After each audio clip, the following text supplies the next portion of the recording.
میں نے نرم سے لہجے میں کہا، یہ میرا وہم نہیں بابا جی، ایسا ہی ہوگا، مجھے یقین ہے بابا جی۔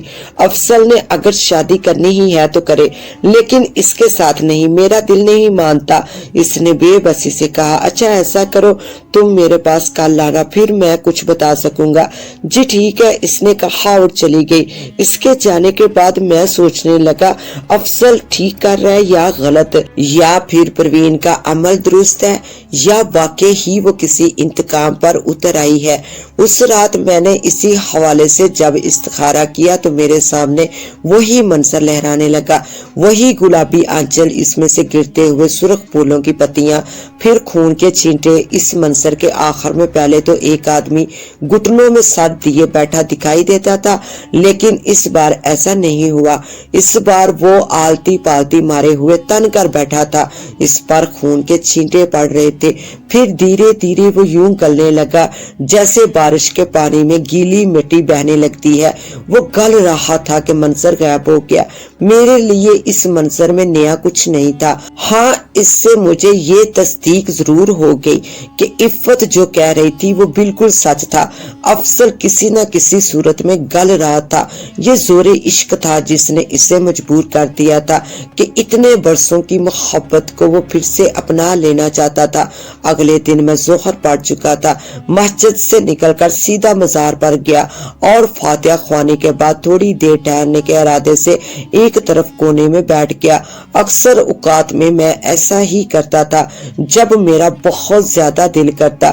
ایسا اس وقت ہوتا جب لوگوں کا رش کم ہوتا، ورنہ وہی میرے ارد گرد لوگ بیٹھنے لگتے تھے جس سے وہاں آئے زائرین کو تکلیف ہوتی تھی۔ میں کونے میں بیٹھا ہوا تھا، وہی بیٹھے بیٹھے مجھے اچانک عفت کا خیال آ گیا۔ یہ خیال ایسے آیا جیسے ہوا میں کوئی لہراتا ہوا ہلکا پھلکا پر کسی آواز کے بغیر میرے سامنے آ کے زمین پر گر جائے۔ میرے دل میں آیا وہ کسی نہ کسی تکلیف میں ضرور ہے۔ میں نے اس خیال کے آتے ہی عفت کا تصور کیا اور اس کا حوال جاننے کی کوشش کی۔ اس وقت میں حیران رہ گیا جب وہ بھی مجھے مٹی کی مند گلتی ہوئی دکھائی دی۔ میں بے چین ہو گیا، میرے دل سے دعا نکلی کہ خدا خیر کرے، اس بیٹی کے ساتھ ایسا کیوں ہو رہا ہے۔ میں کچھ دیر وہاں بیٹھ کر حجرے کی طرف چل دیا۔ حجرے کے باہر کچھ لوگ موجود تھے، ان سے ملاقات میں اثر ہو گئی۔ اس دوران مجھے عفت کا خیال آتا رہا، جب بھی اس کا خیال آتا میرے دل سے اس کے لیے دعا نکلتی۔ اثر کے بعد عفت آ گئی، وہ میرے سامنے بیٹھی تو مجھے یوں لگا اس کی حالت کافی خراب ہے، شاید وہ بہت روئی تھی۔ میں نے بڑی نرمی سے پوچھا، بیٹی کیا بات ہے، تم آج کچھ زیادہ ہی پریشان لگ رہی ہو۔ آج افضل میرے ساتھ بہت لڑا بابا جی، اس نے تو آج حد ہی کر دی۔ اچھا تھا وہ پاگل ہی رہتا، اسے کچھ سمجھ بوجھ نہ رہتی۔ اس نے اکتاہٹ بڑے دکھ سے کہا، ہوا کیا ہے بیٹی؟ میں نے پوچھا۔ آج وہ صبح ہی صبح گھر سے نکل گیا اور دوپہر سے کچھ پہلے واپس آیا۔ آتے ہی مجھ سے بولا کہ وہ کوئی بات کرنا چاہتا ہے۔ میں اس کی بات سننے بیٹھ گئی۔ تب اس نے مجھے بتایا کہ وہ پروین سے شادی کرنے کا حتمی فیصلہ کر چکا ہے۔ اب میں اس بات کا کیا جواب دیتی بابا جی؟ بات یہیں تک رہتی تو ٹھیک تھا، لیکن اس نے مجھے پروین کی شرط بھی بتا دی۔ پروین کی شرط؟ وہ کیا بیٹی؟ میں نے پوچھا۔ پروین نے افضل سے شادی کرنے کے لیے یہ شرط رکھی ہے کہ وہ پہلے مجھے طلاق دے اور پھر شادی کرے، اس نے دکھ سے بتایا۔ اوہو، یہ تو غلط بات ہے، میرے منہ سے بے ساختہ نکلا۔ پھر میں نے نرم سے لہجے میں کہا، یہ اچھی بات نہیں ہے کیا؟ یہ بات افضل نے تمہیں خود بتائی ہے؟ جی، اس نے مجھے خود بتائی ہے بابا جی۔ دراصل وہ مجھ سے کہہ رہا تھا کہ میں اپنے نام جو جائیداد چاہوں لکھوا لوں، جو بھی لینا ہے لے لوں، چاہے تو سب کچھ بچے کے نام لگوا لوں، جو بھی کرنا ہے کروں، بس اسے پروین سے شادی کرنی ہے۔ سراسر غلط ہے بیٹی، طلاق دینے کی یہ وجہ تو نہیں ہو سکتی۔ یہ کہتے ہوئے مجھے ایک دم سے خیال آیا تو میں نے پوچھا، کہیں تم اسے دوسری شادی کی اجازت نہیں دے رہی ہوگی تو اس لیے اس نے ایسا کہا ہوگا۔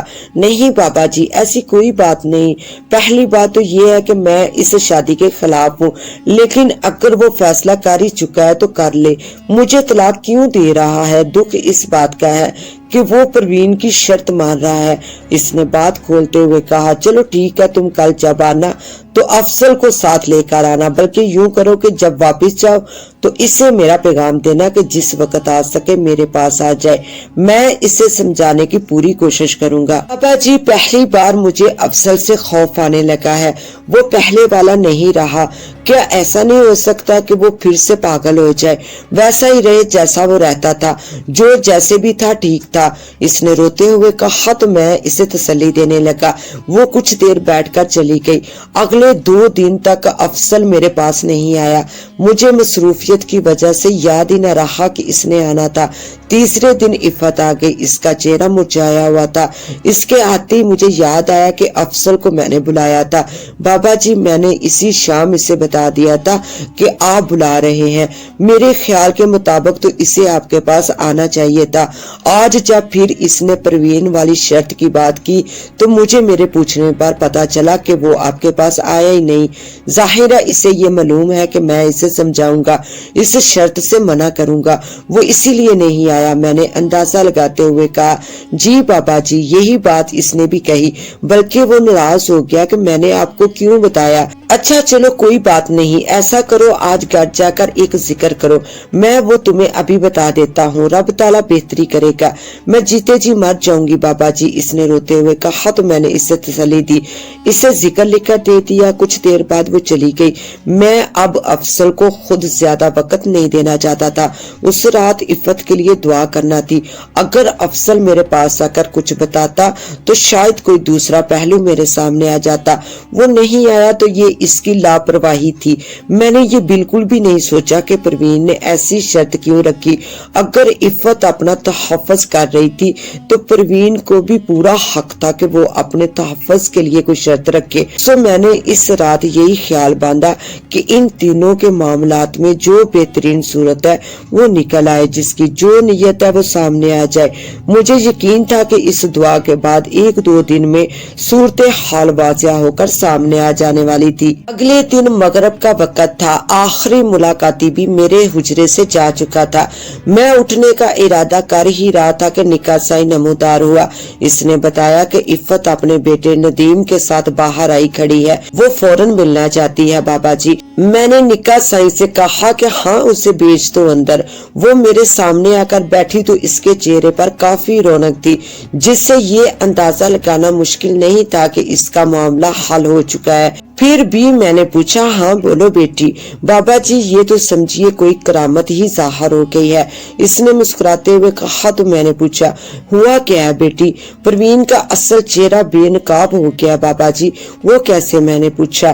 ایک طرف تو وہ افضل سے شادی کرنا چاہ رہی تھی، اس نے ہر طرح سے اسے یقین دلایا تھا کہ وہ شادی کرے گی، جس کی صرف ایک ہی شرط تھی کہ وہ مجھے طلاق دے دے، اور دوسری طرف وہ اپنے رشتہ داروں کے ساتھ مل کر سازش کر رہی تھی کہ افضل کو کہیں ایسی جگہ لے جا کر قتل کر دیا جائے کہ اس کا سراغ بھی نہ مل سکے۔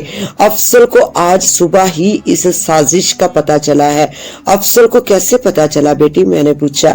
جن گنڈوں کو اغوا کے لیے بھیجا گیا تھا ان میں ایک افضل کا پرانا ملازم تھا۔ جب اسے پتہ چلا کہ کسے اٹھا کر قتل کرنا ہے تو وہ آج صبح ہی صبح آ گیا۔ اس نے ساری سازش بتا دی۔ اب عقل آ گئی ہے افضل کو کہ ابھی بھی نہیں؟ جی آ گئی ہے بابا جی، اور وہ اب شرمندگی کی وجہ سے یہاں نہیں آ رہا، کہہ رہا تھا کہ میں اس کی طرف سے معافی مانگ لوں آپ سے۔ نہیں بیٹی، اس میں معافی والی کوئی بات نہیں، اس بیچارے نے میرا کیا بگاڑا ہے؟ ہاں اسے کہنا کسی دن چکر لگا لے، میں نے خوش دلی سے کہا تو عفت اٹھتے ہوئے بولی کسی دن کیا، اب تو آپ کے پاس حاضری رہے گی بابا جی، میں آپ کی بہت احسان مند ہوں۔ نہیں بیٹی، میرا نہیں، اس رب کا احسان مانو جس نے ہمیں معاملات حل کرنے کی سدھ بدھ دی۔ جاؤ رب خیر کرے گا انشاءاللہ۔ وہ خوشی خوشی حجرے سے چلی گئی۔ اس کے ساتھ ہی اب مجھے دیں اجازت، ملتے ہیں انشاءاللہ نیو ویڈیو میں، تب تک کے لیے اللہ حافظ۔